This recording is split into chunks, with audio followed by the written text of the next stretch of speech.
So guys, nandito tayo sa Niagara Falls. Ayan guys, oh.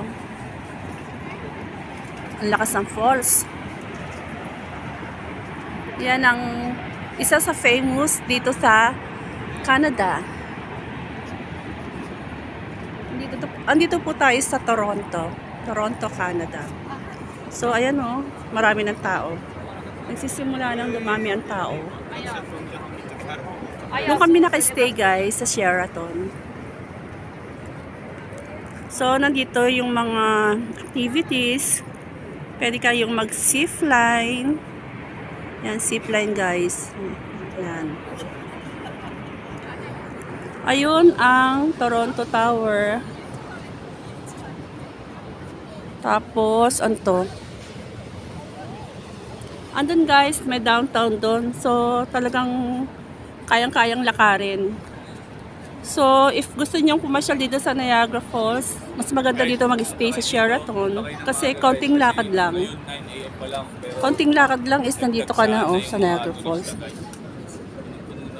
Then guys, yung tulay na yon, yung mahaba guys.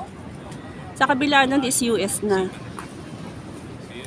So, kung meron kayong US visa, is makakapasyal din kayo ng US. Malapit lang yan guys. Isang tawid lang. So, maikli lang siya. Vlogger. Hi guys. Ayun na US na yan. Si Marvel guys, oh, nagbe-vlog. Marami ng tourists guys, oh. 9 AM. Wow, ang ganda pala dito, oh. Tapos pwede rin sumakay ng cruise dyan. Ayun, yung boat na yon. Hindi ko lang alam kung magkano.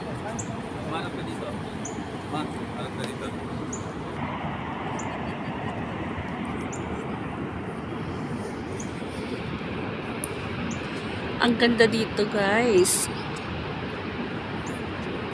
Pag nagpunta kayo ng Canada, mas maganda dumaan din kayo dito kasi malapit na eh. Sabi ng anak ko, from Calgary to Toronto is mga 4 hours daw by plane. Sa kanya naman, kasi galing kami Winnipeg, so 2 hours.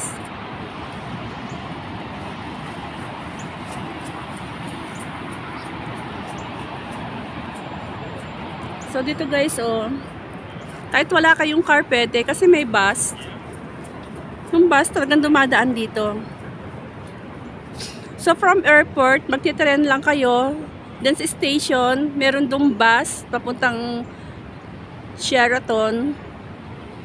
So madali lang, hindi nyo kailangan mag-car kasi ang mahal ang mahal ng parking diyan oh, sa Sheraton. Tignan mo doon. $60 a night. Bukas na wala yung Alin? yung parko ay no, may bumababa na. Kaya nga, bukas nga eh. Oh. Lakad tayo doon sa falls. Okay. Pinakamalapit. Lakad daw kami guys. Wait lang. So,